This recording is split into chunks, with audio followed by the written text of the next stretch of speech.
1.5 milion metër kub zhavor të nxjerrësh nga i lum nuk është fatkeqësi natyrore. Dikush i ka dhënë atë le, nuk është vetëm 1 leje shfrytëzimi, janë 5 leje shfrytëzimi që janë dhënë për gryer atij lumi. Nuk është njësoj se të gryesh lumin si të gryesh malin.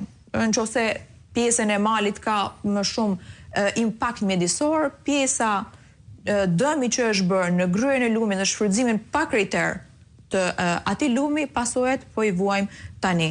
Sigurisht, në qoftë se kërkohet, se thonë gjithmonë që kërkohet prova, çdo rrugë që bie është një provë më shumë për spak.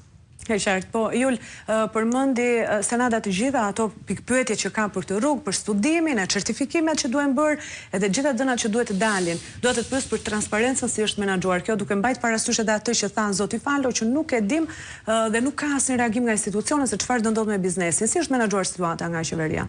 Qeveria ka bërë, është ditën e parë që ka reaguar kryeministri Rama nga helikopteri që po shkonte në Korçë, bëri një ose e shfaqsoi totalisht qeverinë.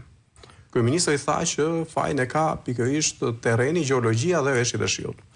Një ditë më pas dalin ekspertët që drejtojnë institucionet në varësi të kryeministrit dhe thanë që po faji është i gjeologjisë dhe i rreshjeve të shiut.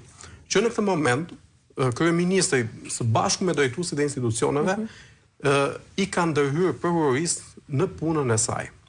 Sepse institucionet, pra Prokuroria e Elbasanit, ka nisur hetimet. Dhe normalisht është një lloj intimidimi që i bëhet institucioneve të drejtësisë, të cilat do duhet ta zbardhin me përgjegjësinë të plotë dhe duhet të çojnë përpara ligjit njerëzit që kanë abuzuar. Qoftë me studimin e projektit, hartimin e projektit, qoftë me nëse kontraktorët kanë zbatuar siç duhet projektin apo ka devijime, apo qoftë edhe me elemente të tjerë që lidhen pikërisht me këtë projekt.